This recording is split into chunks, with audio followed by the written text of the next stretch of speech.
সংস্কারের দিকে তাকিয়ে থাকবে না নির্বাচন কমিশন, বলছেন সিইসি। এদিকে লাকসামের সরকারি চাল আত্মসাৎ, বিএনপি নেতার কারাদণ্ড।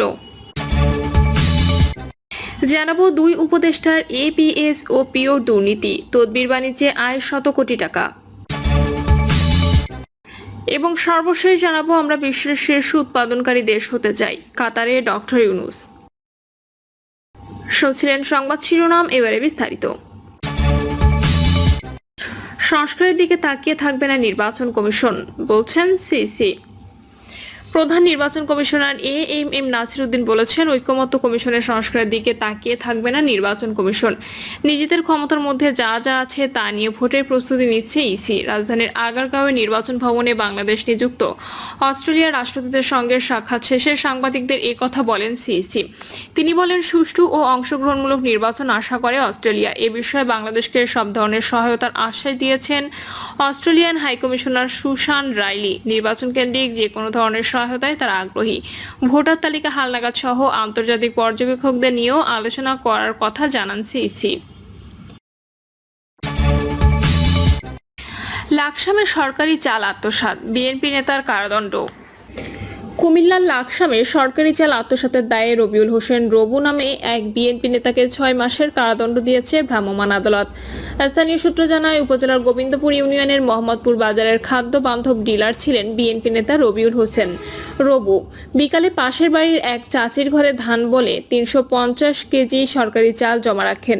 চালগুলো বিতরণ না করে আত্মসাতের উদ্দেশ্যে জমা রাখেন তিনি। বিষয়টি টের পেয়ে স্থানীয় লোকজন জাতীয় জরুরি সেবা 999 নম্বরে ফোন করেন।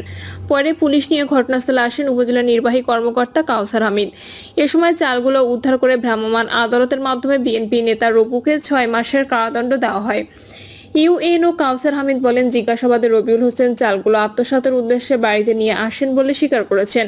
পরে ভ্রাম্যমাণ আদালতকে তাকে 6 মাসের বিনাশ্রম কারাদণ্ড দেওয়া হয়। তার ডিলার লাইসেন্স বাতিল করা হবে। দুই উপদেষ্টার এপিএস ও পিওর দুর্নীতি তদবির বাণিজ্যে আয় শত কোটি টাকা। স্থানীয় সরকার উপদেষ্টা আসিফ মাহমুদ সজীব ভুঁইয়ার সাবেক এপিএস মোহাম্মদ মোয়াজ্জেম হোসেনের বিরুদ্ধে তদবির বাণিজ্যের অভিযোগ উঠেছে। প্রায় একই ধরনের অভিযোগ উঠেছে স্বাস্থ্য উপদেষ্টার ব্যক্তিগত কর্মকর্তা তুহিন ফারাবি ও ডক্টর মাহমুদুল হাসানের বিরুদ্ধেও। তারা ফ্যাসিবাদের দোসর, চিকিৎসক, প্রকৌশলী সহ বিভিন্ন পর্যায়ের কর্মকর্তাদের অর্থের বিনিময়ে পুনর্বাসনের সহায়তা করেছেন। এছাড়া স্থানীয় সরকার, স্বরাষ্ট্র, স্বাস্থ্য, পানি সম্পদ, গণপূর্ত, সড়ক ও মহাসড়ক বিভাগ সহ বিভিন্ন মন্ত্রণালয় ও দপ্তরে ঘুরে ঘুরে তদবির করতেন বলে সংশ্লিষ্ট কর্মকর্তারা নাম গোপন রাখার শর্তে জানিয়েছেন। এ ধরনের অভিযোগ ছড়িয়ে পড়ার পর মোয়াজ্জেম হোসেন ও তুহিন ফারাবিকে অব্যাহতি দেওয়া হয়েছে। 21 এপ্রিল মোয়াজ্জেম হোসেন এবং তুহিন ফারাবিকে অব্যাহতি দিয়ে সরকারি আদেশ জারি হয়। ডক্টর মাহমুদুল হাসান রোগীর সঙ্গে বর্তমানে রাশিয়ার অবস্থান করছেন। তিনি ফিরবেন কিনা তা নিয়ে অনেক কর্মকর্তা সন্দেহ প্রকাশ করেন। তাদের বিষয়ে এক সচিব নাম প্রকাশ না করার শর্তে বলেন, তাদের তদবিরের বিষয়ে অনেক কর্মকর্তাই জানেন। স্থানীয় সরকার উপদেষ্টা আসিফ মাহমুদ সজীব ভুঁইয়ার সাবেক এপিএস মোয়াজ্জেম হোসেন বিভিন্ন পর্যায়ে নিয়োগ ও বদলি বাণিজ্য, টেন্ডার বাণিজ্য এবং ফ্যাসিবাদের দোসর প্রকৌশলীদের পুনর্বাসনের মাধ্যমে শত কোটি টাকা হাতিয়েছেন। মোয়াজ্জেম স্থানীয় সরকার প্রকৌশল অধিদপ্তরের প্রধান প্রকৌশলী, অতিরিক্ত প্রধান প্রকৌশলী থেকে উপজেলা প্রকৌশলী পর্যন্ত প্রায় সব গ্রেডের কর্মকর্তার বদলি পদায়নে তদবির বাণিজ্য করেছেন বলে অভিযোগ উঠেছে। এছাড়া তিনি বিভিন্ন মন্ত্রণালয় ও বিভাগ ঘুরে ঘুরে তদবির করতেন। বিশেষ করে স্বরাষ্ট্র, পানি সম্পদ, গৃহায়ন ও গণপূর্ত অধিদপ্তর এবং সড়ক ও মহাসড়ক বিভাগে ঠিকাদারকে কাজ পাইয়ে দেওয়ার তদবির নামেন।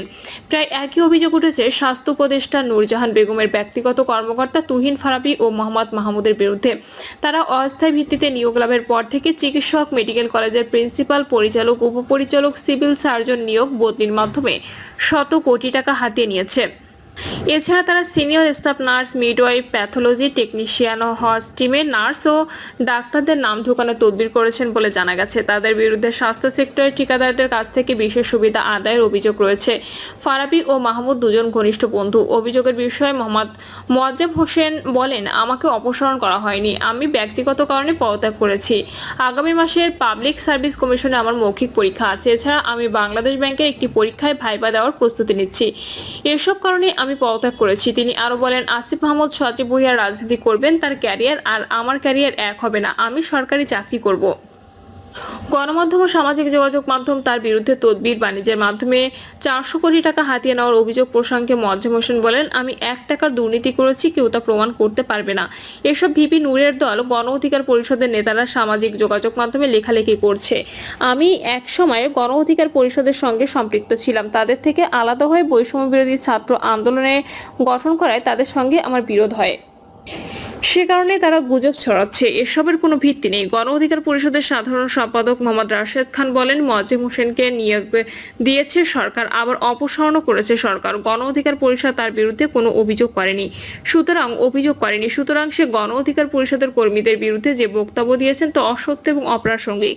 সে দায় এড়ানোর জন্য আবোল তাবোল বকছে। সরকার তার বিরুদ্ধে কিছুই না পেলে তাকে দায়িত্ব থেকে কেন সরিয়ে দেবে?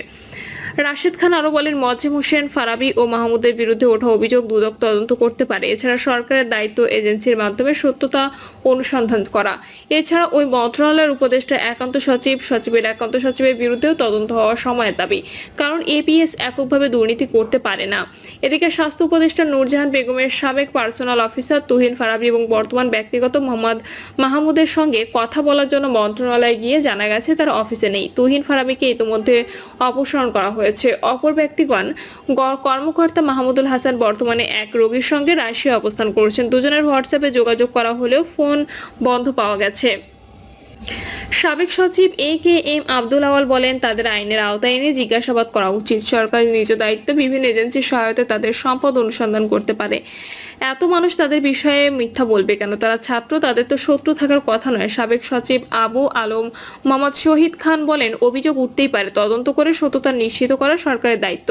সরকার জনস্বার্থে বিষয়গুলো তদন্ত করে ধোঁয়াশা পরিষ্কার করবে বলে গণমানুষের প্রত্যাশা। মোয়াজ্জেম হোসেনের কাহিনী।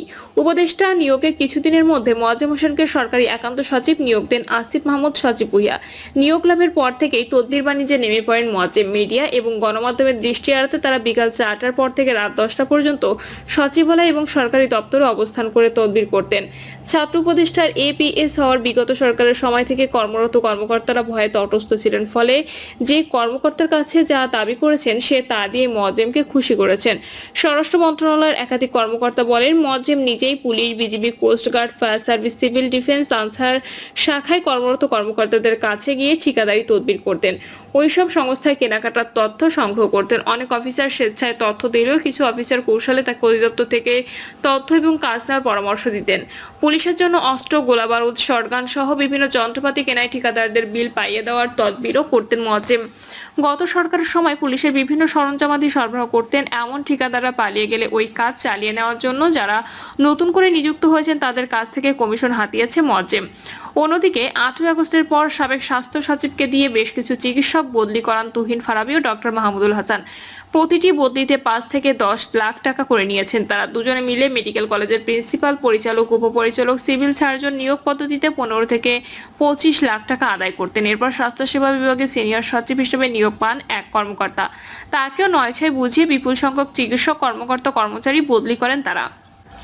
এছাড়াও সিনিয়র স্টাফ নার্স ও মিডওয়াইফ বদলিতে তারা 2 লাখ টাকা করে আদায় করতেন। এমনকি হস্টিমের নার্স ও ডাক্তারদের নাম ঠোকানোর জন্য টাকা নিয়েছেন বলে অভিযোগ রয়েছে তাদের বিরুদ্ধে। এছাড়া 5ই আগস্টের পর পালিয়ে যাওয়া ঠিকাদারদের স্থলে নতুন ঠিকাদার নিয়োগে তারা কমিশন বাণিজ্য করেছেন বলেও অভিযোগ রয়েছে। ইতিমধ্যে তুহিন ফারাবীকে অপসারণ করা হলেও মাহমুদুল হাসান এখনো বহাল তবিয়তে। সেসব টাকা রাশিয়ায় পাচার করেছেন বলে খোদ মন্ত্রণালয়ের একাধিক কর্মকর্তা জানান। স্বাস্থ্য মন্ত্রণালয়ের একাধিক সূত্র বলছে, মাহমুদ আগে থেকেই রাশিয়ার বসবাস করতেন। গত বছর 5ই আগস্ট ছাত্র জনতার অভ্যুত্থানের পর তিনি দেশে ফেরেন। তখন ফারাবী তাকে মন্ত্রণালয়ে নিয়োগ পাইয়ে দেন। তিনি রাশিয়া থেকে দেশে আর নাও ফিরতে পারেন। প্রিয় দর্শক, এই ছিল এখনকার সর্বশেষ সংবাদ। আপডেট সব সংবাদ পেতে চ্যানেলটি সাবস্ক্রাইব করে বেল আইকনটি ক্লিক করে রাখুন।